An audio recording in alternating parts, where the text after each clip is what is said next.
All right, time to wrap up our unit on circles. We're going to learn how to write an equation for a circle. You've learned in your math history how to write the equation for a line, how to write an equation for a parabola, and how to write exponential equations. But today you're going to work on how to write an equation for a circle so that you can write and graph those. We're going to learn how to figure that out.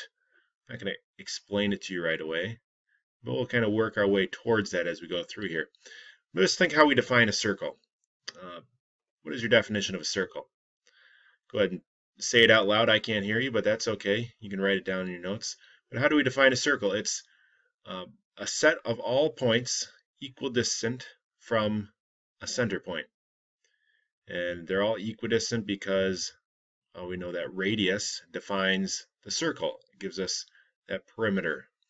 So we're going to derive the equation of a circle by using the center and the radius, and that's going to help us figure that out today. So our first one we're going to take a look at is we want to draw a circle with center 0, 0 and radius 5. I'm going to do that on my fancy circle drawer. You can do the same thing. But then we're going to find 3, 4 on the circle. So I can see that 3, 4 is a point on the circle. And how do we prove that the radius is 5? Well, I know I can count. Oh, that's over 5. Sure, that works. It's 5 this way. What about if we go a different direction? No, we can't just go horizontally or vertically. How do I know that this is 5? Well, hopefully I've taught you well enough that you know how to calculate that length on a coordinate plane. You'd say, oh, of course, Mr. Oakmuth, use the Pythagorean theorem, right? A squared plus b squared equals c squared. And there we go. There's that triangle that comes back to us once again. It's all about the triangles in geometry, ladies and gentlemen. So this is 3 units, 4 units up. Well, how do I know that this has to be 5? Well, the Pythagorean relationship states that 3 squared plus 4 squared will equal c squared, which will give us our hypotenuse in a right triangle. And I see that I have a right triangle there. So 9 plus 16 equals c squared. 9 plus 16 is 25, you all remember and recall. And so the square root of that would be 5. There is our proof and evidence that the radius would have to be 5 at that point 3, 4, which works out just wonderfully. Now we're going to plot another circle. And as we plot this circle, we're going to make sure that we have a radius of 3 this time. So I got to get my circle drawer again. And radius 3. There we go. 3 units. Now I'm going to plot xy. So I want this point to be xy. And I'll label it accordingly. What's the equation for this circle going to be? How do I find any point that is equidistant from this center point? Center 0, 0. How do I find that? Well, what did I know before? I knew this length was always equal to 5. In this case, I could calculate for that specific point. So I'm going to calculate for this specific point. What is its length going to be? Well, I already know that, right? And I hope you know that too. What's the radius of this circle? It's 3, right? And so how do we calculate, create an equation for that? Well, it's that Pythagorean theorem. And here's my right triangle. So how do I calculate this one? Well, I know it goes x units over and y units vertically to get to point xy. So my equation would be x squared plus y squared. Didn't draw that very neatly. X squared plus y squared equals 3 squared. And that would be an equation for this specific circle. I could simplify that if I wanted to even further. X squared plus y squared equals 9. And if you didn't believe me as to what that circle equation was, and that's how we get an equation with that circle, let me just show you, if I type this onto the calculator, that truly is the circle that we're looking for. X squared plus y squared equals 9. And look at that. Oh, there it is. Okay, so look at that radius. We've got a radius of 3, as you can clearly see, and boom, there's our equation, right up there. So let's say I wanted a circle centered at 0, 0 with a radius of 4. What do you think that equation would be? Well, if this one had a center at 0, and this one, new one we want, has to be a radius of 4, what do you think you might have? Did I hear 4 squared, which is 16? There we go. How about a radius of 5? There you go. Radius of 6. Radius of 10. So hopefully you're getting the idea here on the connection with how we get the equations for a circle. So let's go back to our work and gather some more information. So let's test out now. Okay, that was, I think we got the hang of that, how to come up with the equation when it's centered at 0. But what if it's not centered at 0, 0? Because not everything is going to be like that. Let's say it has a center of 2, 3. And it has a radius of 4. 1, 2, 3, 4.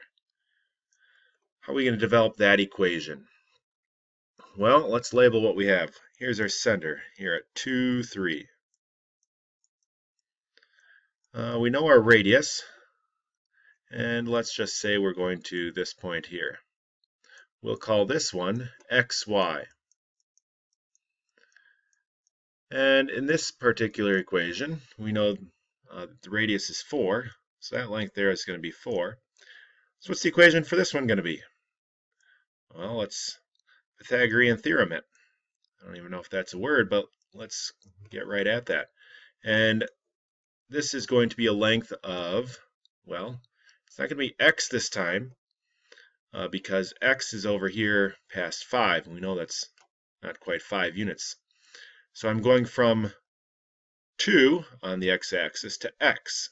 How do I calculate the distance from x to 2? Well, it's x minus 2, isn't it? And I'm going up from 3 on the y-axis up to y. This difference there is y minus 3.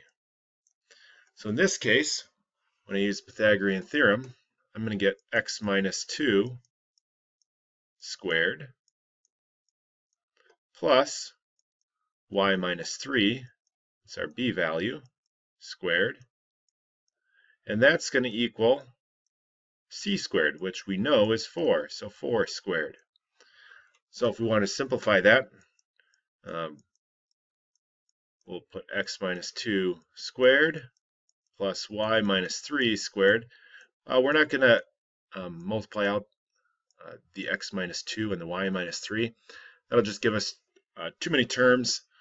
We'll have x squareds and 2x's, 4x's, and so we'll just keep it in this form. But we'll square the 4 and get 16. Okay, so the radius is 4. We still have 16 there. But notice the difference here is these values determined by our center. So let's try another one. This time, circle is going to be center of -1, -4, and radius 6. So I'll plot this here, -1, -4. Radius 6 up 1, 2, 3, 4, 5, 6. And I would like you to create the equation this time. Center's at -1, -4. And we're going to just plot this here. It doesn't matter where we put it. Let's put xy down here. Create the equation. Restart the video when you're ready. Alright, so when I plotted the circle, I had a radius of 6. So to calculate the horizontal distance, I took -1 minus x. Vertical distance, -4 minus y to calculate how far I went down. So that's my a and b. Squared those to equal c squared. Okay, let's take a look at that on Desmos. So as you can see, when we plot that, and I point my center of the graph on there, we have the same equation. We've got our radius here of 1, 2, 3, 4, 4 units. And no matter where I go, if this is point HK, this equation is plotted all the way around. Now the question comes in, well, what if I would have plotted XY over here instead of down below like I did in the previous example? Here I'd have x minus -1, because here my x is here, x minus -1, and y minus -4. So this equation will look a little bit different than what I have here. And you'll see that when I plot that equation, it's the exact same. Now why is that? Notice these are the exact opposites, -1, +1, negative x, positive x. So when I calculate that distance, let's say here it's over at 2 on the x-axis, 2 minus -1, as opposed to a +1 minus 2, those would be opposites. When we square them, it's going to get the same value. So it doesn't matter that these are both switched around, gives us the same values. That's going to help us once we start generalizing our equation. We don't need to worry about, well, is the x, y over here, or is it below? Which number do we have to subtract first? So it doesn't matter. So whenever we generalize, we'll just start with our x and y and go from there. So hopefully you've got an idea of how we can create this equation. Notice if I put -1, what's going to happen to my center? Notice how it shifts over. Notice my center is now +1. If I change this to y is -4, it shifts that graph up to positive instead of negative. And if I change this, let's say this were to change to 4, so it shrinks the radius. So we see that this value here controls our center point, and this controls our radius. So let's generalize the formula now for any situation, any scenario. And let's say that we have a circle, and the circle is at center HK, and there's our center right here. Let's call that HK, and the radius is R, and we have point XY on the circle. Could be any point on the circle. What would be the equation for that? Well, if we create our Pythagorean theorem, notice our vertical distance is going to be x minus our h value, and we square that, plus y minus our k value, because that gives us the difference vertically, and we square that, and that's going to equal c squared, which is our radius, squared. And that'll hold true now for any equation. So x minus h squared plus y minus k squared equals r squared, where h and k stand for our center, and r is the radius. And as I mentioned at the beginning of the lesson, that's how we derive the equation for the circle for any circle at any point. That's how you can figure out how to graph an equation. Just pick out h and k to find your center. R will give you your radius, and you can create the equation for any circle that you need. So if you need to pause this video and copy down any final information, here's what we found today about circles. So we found that circles equation is related to the Pythagorean theorem, a squared plus b squared equals c squared. And the important thing to find is the center point and the radius, because that will give us our triangle, our Pythagorean theorem, x minus h for horizontal difference, y minus k for the vertical difference, r is going to be our c value. And that's the equation to remember. You'll have some practice with that in your assignment, and I'll actually do some circle art for one of our activities in our unit. So until next time, we'll see you then.